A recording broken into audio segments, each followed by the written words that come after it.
మూర్తి గారి దగ్గరికి, ఆర్ఆర్కే మూర్తి గారి దగ్గరికి వాళ్ళ బంధువుల్లో ఒక ఆయన వచ్చి అన్నట్ట, ఏమోయ్ మన మతంలో ఇంతమంది ఉంటే నువ్వు పోయి యేసు మతంలో కలిసావు ఏంటి అన్నట్టు. యేసు మతం పట్టావంట కంటే నేను మతం పట్టలేదు, మతం పట్టలేదు. కాదులే మతంలో దిగావంట కదా, దిగలేదు, ఆల్రెడీ దిగిన దాని నుంచి బయటకు వచ్చా. అట్లా కదాయే మన వాటిలో ఏదైనా లోపాలు ఉంటే సరి చేసుకొని మన దానిలోనే ఉండాలి, కానీ వేరే వాటికి పోవటం ఏమిటి నువ్వు అన్నట్ట. అప్పుడు ఆయన అన్నట్టు,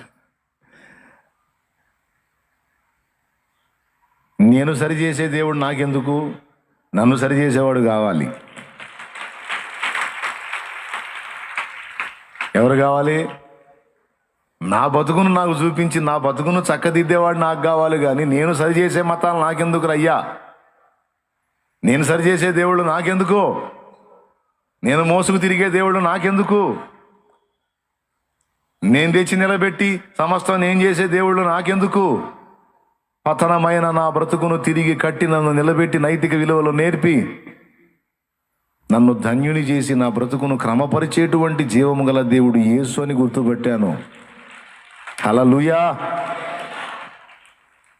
ఆయన చాలు. సమాజం నిన్ను చూసి నవ్వుతుందా? నవ్వితే నవ్వని, ఏడిస్తే ఏడవని. నాకు ఆయన చాలు. నా కాంతి, నా శాంతి,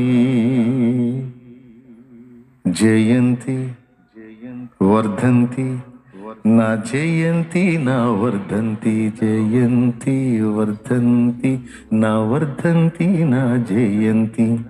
అంతా యేసే, జగమంతా యేసే, అంతా యేసే, జగమంతా యేసే, అంతా యేసే, జగమంతా యేసే, అంతా యేసే, జగమంతా యేసే.